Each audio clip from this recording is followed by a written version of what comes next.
வண்ணமாகதானே அதாவது நடக்கிற போது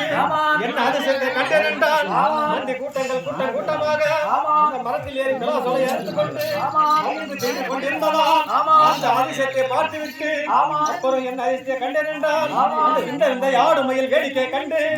இன்னவர் முனிவர் தேவர் விடையேறி சட்டத்தை காண அங்க போக வந்த அதிசயத்தை கண்டு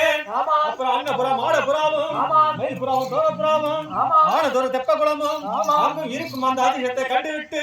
அப்புறம் என்ன அதிசயத்தை கண்டறிந்தால் என்ன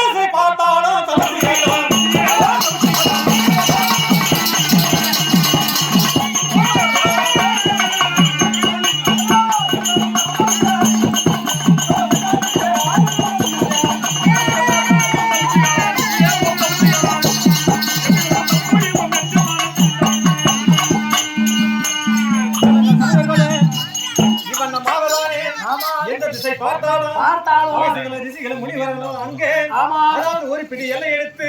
மாறி இறைத்தால் அது ஒன்று கூட கீழே இல்லாமல் படிக்கு அந்த ரிஷிகளும் முனிவர்களும் நல்ல தவம் செய்து கொண்டிருந்தார்களாம். அதை பார்த்துவிட்டு எந்த இடத்தில் தவம் செய்ய என்று எண்ணி மனம் துணிந்து அதாவது கிழக்கிற்கு பார்க்கிற போது ஒரு வட்டப்பாறை தெரிந்ததாம். அந்த வட்டப்பாறை மீது தவம் செய்வது என்று எண்ணி மனம் துணிந்து காலபைரவர் கொடுத்த செப்பகமும் மாளிகை தேவி கொடுத்த 30 வெள்ளிகமும் கொடுத்த 30 குங்குமமும் கம்பத்தை அங்கே அதன் மேல் இருத்தி அதன் மேல் செப்பு சீர் ஆட்டி